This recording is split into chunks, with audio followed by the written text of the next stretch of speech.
Assalamualaikum ya ahlil kubur. Kita ucapkan hal tersebut, salam itu sebagai doa untuk mereka ahlil kubur. Kalau doa tersebut tidak sampai, Nabi tidak akan mengajarkan kita untuk mengucapkan salam seperti itu. Doa tersebut sampai, dan memang Allah tidak beri keizinan atau kehendak mereka yang kita doakan membalas daripada doa kita. Mereka dengar. Kalau mereka membalasnya kita kaget, kita lompat yang ada. Kita lewat kuburan, Assalamualaikum ya ahlil kubur, yang dikubur jawab Waalaikumsalam. Kabur semuanya kita. Nah, makanya Allah Subhanahu wa taala tidak berikan kehendak seperti itu. Hidup kita pun sama dengan mereka yang sudah meninggal. Hanya berbeda dengan alam, sama seperti kita dulu dalam perut ibu kita dalam alam yang lain. Sekarang di alam dunia, mereka yang meninggal juga ada alam yang lain, seperti beda ruangan aja. Seperti beda kamar saja. Dan jangan kita katakan apa yang kita lakukan tidak ada pengaruh. Pengaruh besar pada mereka, orang-orang yang sudah meninggalkan kita. Maka dari itu pesannya adalah jangan berhenti kita berdoa. Jangan berhenti kita mengirimkan doa untuk mereka, hadirin hadirat. Sampai Nabi SAW mengatakan mal mayyit kal gharik. Tidaklah seorang yang meninggal dunia itu kecuali mereka bagaikan orang yang tenggelam di tengah lautan, kata Nabi. Yantadiru du'a yaltahiqun min akhihin aw sadiqin aw abin aw jiranin. Mereka menunggu doa yang dipanjatkan untuk mereka dari saudara, kerabat, tetangga, orang tua. Ini ucapan Nabi kita Muhammad SAW. Hadirin hadirat, apa yang kita bisa berikan untuk mereka, orang-orang yang kita cintai yang sudah meninggalkan kita?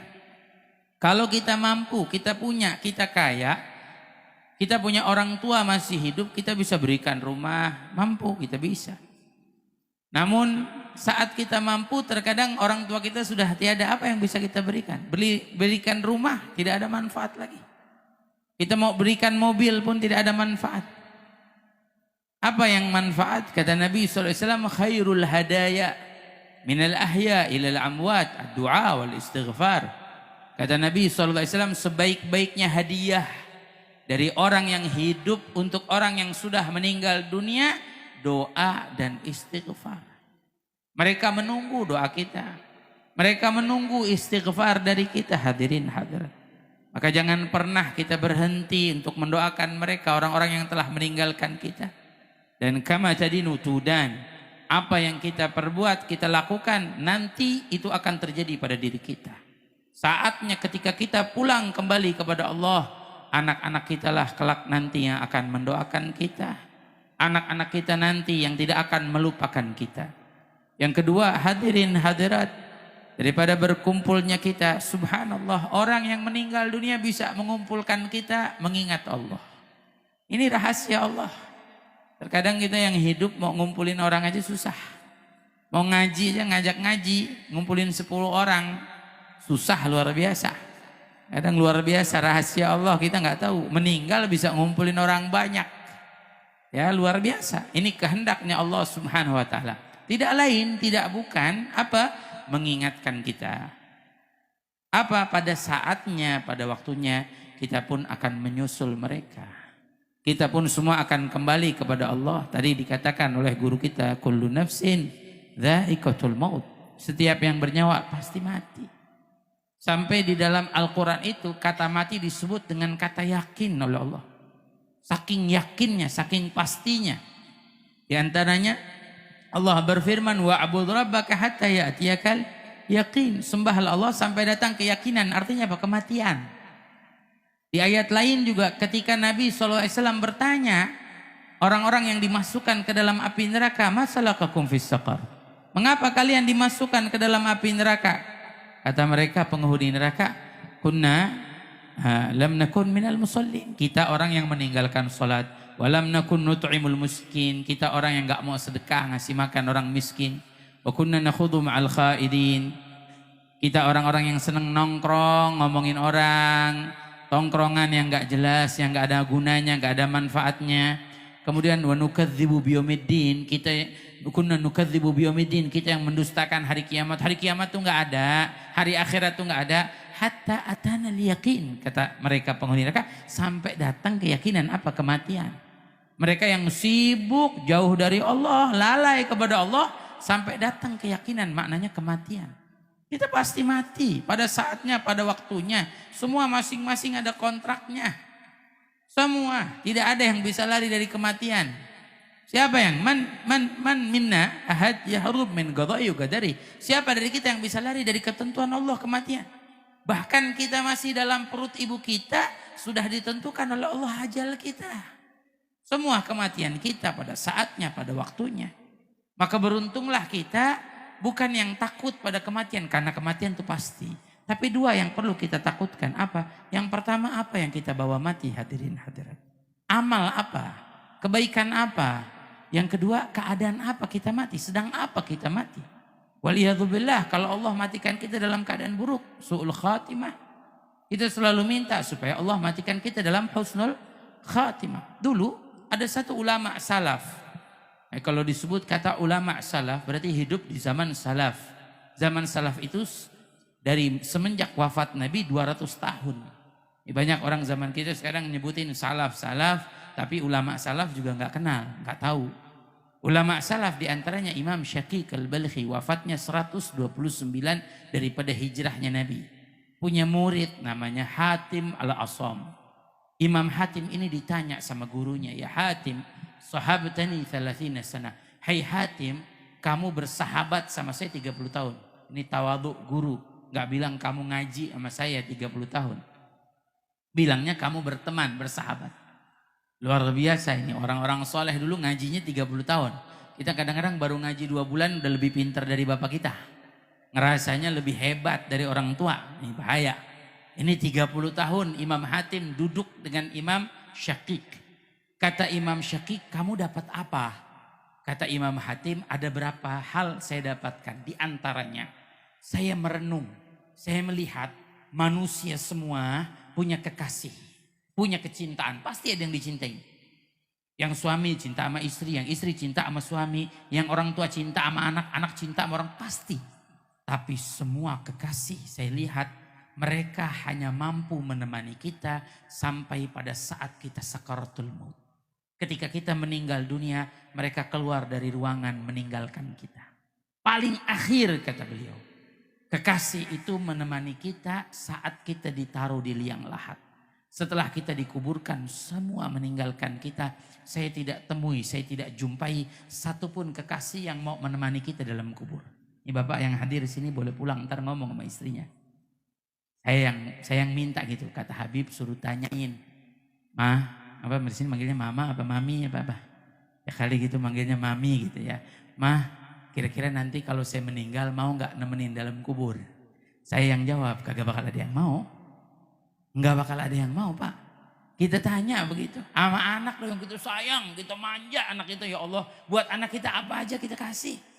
Buat anak kita bela-belain. Apa mau mereka nemenin dalam kubur? Nggak ada yang mau. Tidak ada kekasih satupun. Kita cinta apa kita cinta? Apa yang dibawa dalam mati kita? Kacamata? Nggak ada. Ini saya cinta sama kacamata, luar biasa saya cinta. Kalau kacamata dilepas saya kagak bisa ngelihat. Cinta banget. Apa mati dibawa? Enggak pak. Ayah saya pakai kacamata meninggal nggak dibawa kacamatanya. Ada sama saya. Nggak ada. Dunia handphone. Wow masya Allah. Bangun tidur mau tidur lihatnya handphone. Apa kita bawa mati? Wala dunia satupun nggak ada yang dibawa mati. Nggak ada. Nggak ada kekasih yang menemenin kita mati. Nggak ada. Kata beliau, saya cari kekasih. Siapa nih yang mau nemenin saya? Sampai saya mati dalam kubur nih sendirian. Dengan gelapnya kubur. Dengan sempitnya kubur. Bukan hanya sempit kubur. Dihempit. Kalau orang dulu bilang 1 meter kali 2 meter. Saya ralat pak. Kuburan kita itu kalau udah nyentuh ditaruh papan. Depan kita tanah, belakang kita papan. Itu kurang dari 1 meter kali 2 meter. Tuh kecilnya, sempitnya. Bukan hanya sempit, dihempit. Bahasa orang Betawi digencet. Digencet pak, kita dalam kubur. Kata Nabi loh, la ahad yafuru min dhammatil qabr. Tidak ada satupun orang bisa lari dari hempitnya kubur. Sampai dulu Ummul Mukminin Sayyidah Aisyah Pernah lihat anak bayi digotong jenazah anak bayi. Nangis Sayyidah Aisyah. Ditanya, kenapa wahai Ummul Mukminin menangis? Kata Sayyidah Aisyah, anak bayi ini gak ada dosa. Betul gak ada dosa.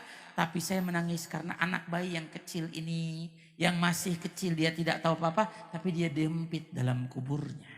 Apalagi saya, kata Siti Aisyah. Kita yang udah banyak salahnya, banyak dosanya. Bedanya orang yang menjaga imannya sampai meninggal dunia dalam iman, setelah dihempit diluaskan kuburnya oleh Allah. Diberikan nikmat kubur. Beda kalau orang-orang kafir dihempit dan diberikan siksa kubur. Maka saya cari, kata Imam Hatim, siapa yang mau nemenin saya dalam kubur? Tidak ada satupun kecuali hanya amal-amal soleh. Amal soleh lah yang nanti yu'annis wahsyatana, menghibur rasa takut kita dalam kubur. Yang menerangi dalam kubur, dalam riwayat datang bersama malaikat munkar nakir, sosok bercahaya. Ditanya siapa? Ini amal-amalnya selama hidup di dunia. Mereka yang selalu berbuat baik, mereka yang selalu beribadah pada Allah, mereka yang selalu taat kepada Allah sampai diterangi dalam kuburnya. Hanya ini saja. Maka hadirin hadirat, saya ingin berpesan, mari dalam majlis yang mulia ini, dalam pengajian mulia ini, peringatan 40 hari dan haulnya almarhum dan almarhumah yang mulia ini, mari kita tingkatkan amal soleh kita. Kita tingkatkan kebaikan kita. Dunia nggak ada yang kita bawa satupun. Hanya amal-amal soleh. Duduk kita malam ini nih, kita berzikir. Ini menjadi bekal kita buat nanti dalam kubur kita, insya Allah. Hanya ini. Hidup di dunia nggak lama, Pak. Mereka yang ribut, mereka yang berselisih, di dunia nggak lama. Ketenangan dunia nggak ada. Talabur raha fi dunia mahal. Mereka mencari ketenangan di dunia mahal, mustahil. Siapa yang nyari ketenangan di dunia? Mustahil. Baru senang dikit, ntar punya masalah. Baru girang dapat rezeki, ada aja ujiannya. Hidup di dunia. Rahatu dunia inda ahlil kamal. Ketenangan dunia ada sama orang-orang soleh. Wa ara'uns biha ainun nakal. Kata ulama, kita kalau ngelihat ketenangan dalam dunia itu musibah. Cuma musibah katanya. Tapi ketenangan dunia indah ahlil kamal. Bersama mereka. Siapa? Orang-orang yang sempurna. Yang selalu menjadikan hidupnya mendekatkan diri pada Allah. Selebihnya ribut tiap waktu. Yang ribut urusan dunia. Urusan politik. Urusan ini. Urusan itu yang ribut gak berhenti-berhenti. Gak selesai-selesai. Tapi lihat orang-orang soleh. Mereka fokus. Mereka istiqamah. Makanya saya mengajak, ayo. Kita fokuskan diri kita, dekatkan diri kita kepada Allah. Perbanyak amal soleh. Apa yang Allah berikan, jadikan itu bekal untuk amal soleh. Keluarga, jadikan keluarga kita bekal beramal soleh. Rizki, jadikan rizki bekal untuk beramal soleh. Waktu yang Allah berikan, jadi waktu untuk beramal soleh. Kesempatan yang Allah berikan, jadikan itu untuk beramal soleh. Allah sudah ingatkan kita. Sampai Allah bersumpah loh. Allah bersumpah. Apa kata Allah? Wal asri, demi masa, demi waktu, demi hidup kita nih. Innal insana lafi khusrin. Pertama Allah sampai katakan dipukul rata. Innal insana lafi khusrin. Sesungguhnya manusia rugi. Semua dipukul rata dulu sama Allah. Rugi dulu. Maknanya apa? Manusia yang hanya sekedar jadi manusia rugi. Cuma jadi manusia, lahir, tumbuh dewasa, besar, makan, minum tiap hari, menikah, punya anak, kerja, rugi. Siapa yang beruntung? Siapa yang mulia dari manusia? Allah sebutkan. Illal ladzina amanu. Kecuali yang beruntung. Siapa? Mereka orang yang beriman. Wa amilus solihat. Mereka yang beramal soleh. Menghabiskan waktunya, hidupnya untuk selalu beramal soleh. Selalu melakukan kebaikan. Inilah kunci hidup kita. Ini tujuan hidup kita. Maka saya ajak, ayo hadirin hadirat. Lakukan kebaikan sekecil apapun. Kita tidak pernah tahu kebaikan apa yang membawa kita masuk dalam surganya Allah. Kita nggak pernah tahu. Mungkin senyum kita sama tetangga, buat baik sama tetangga. Ayo. Dah cukup dah kalau kita punya masalah. Ada yang berselisih. Ayo mulai sekarang buka lembaran-lembaran yang baru. Jangan sampai kita punya urusan sama orang. Orang-orang soleh nggak mau orang punya salah sama dia. Orang soleh nggak mau orang punya salah sama mereka. Kalau kita kan nggak. Orang punya salah biarin aja dia masuk neraka. Sifatnya orang soleh nggak begitu. Mereka nggak mau punya urusan sama orang. Dulu Imam Malik ada orang datang kepadanya bilang, ya Imam, no di sana ada orang ngomongin kamu, ngejelekin kamu, fitnah kamu. Kata Imam Malik, saya udah maafin. Ya Imam, dia memfitnah kamu, nyaci maki kamu. Saya udah maafin, kata Imam Malik. Kok bisa dimaafin? Saya nggak mau ada satu orang masuk neraka gara-gara saya, kata Imam Malik. Saya udah maafin. Saya nggak mau dia punya salah sama saya. Saya maafkan. Lihat sifat orang-orang soleh yang hebat. Makanya saya mengajak terakhir, mari hadirin hadirat, lakuin kebaikan sama siapapun. Tangga, kerabat, sahabat, apalagi keluarga kita. Jangan sampai kita berselisih cuman gara-gara urusan duniawi. Ayo lakukan kebaikan kepada orang yang pantas atau tidak pantas menerima kebaikan kita. Kalau orang itu pantas menerima kebaikan kita, maka kita memantaskan dia orang yang baik. Tapi kalau kita melakukan kebaikan kepada orang yang tidak pantas menerimanya, maka pantaskan diri kita untuk melakukan kebaikan. Mantesin diri kita aja. Terus melakukan kebaikan seperti yang diajarkan oleh Nabi kita Muhammad Sallallahu Alaihi Wasallam. Mudah-mudahan majelis ini jadi majelis rahmat buat kita. Jadi majelis yang baik buat kita hadirin hadirat. Jadi majelis yang Allah turunkan ampunannya, turunkan rahmatnya. Khususnya juga kita doakan bersama untuk 40 hari almarhum Bapak Miskadi bin Kamil. Mudah-mudahan Allah merahmatinya dan juga haulnya almarhumah Ibu Sumiati binti Muhammad. Mudah-mudahan Allah Subhanahu wa taala merahmati almarhum dan almarhumah semua yang disebutkan di sini. Jadikan kubur mereka taman syurganya Allah. La hadiniyah li kulli niyatin salihah jami'ah syamilah kamilah fi khairin wa lutfin wa afiyah wa ila hadratin Nabi Muhammad sallallahu alaihi wa alihi wasallam bi sirril Fatihah.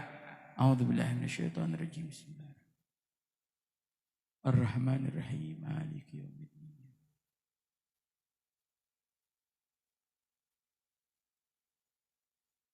Saya mohon maaf wabil khusus pada para kiai, para asatidzah. Ini saya ada acara sebenarnya di Pamulang, tapi sahib saya nih, teman kecil saya, Mursyidi ini.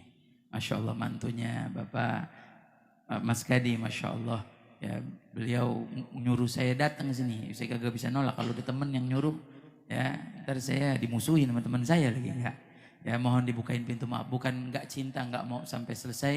Ya, mohon dibukakan pintu maaf yang sebesar-besarnya. Hadanallahu wa iyyakum ajma'in ila siratihil mustaqim. Hadza minni wal afu minkum. Wassalamualaikum warahmatullahi wabarakatuh.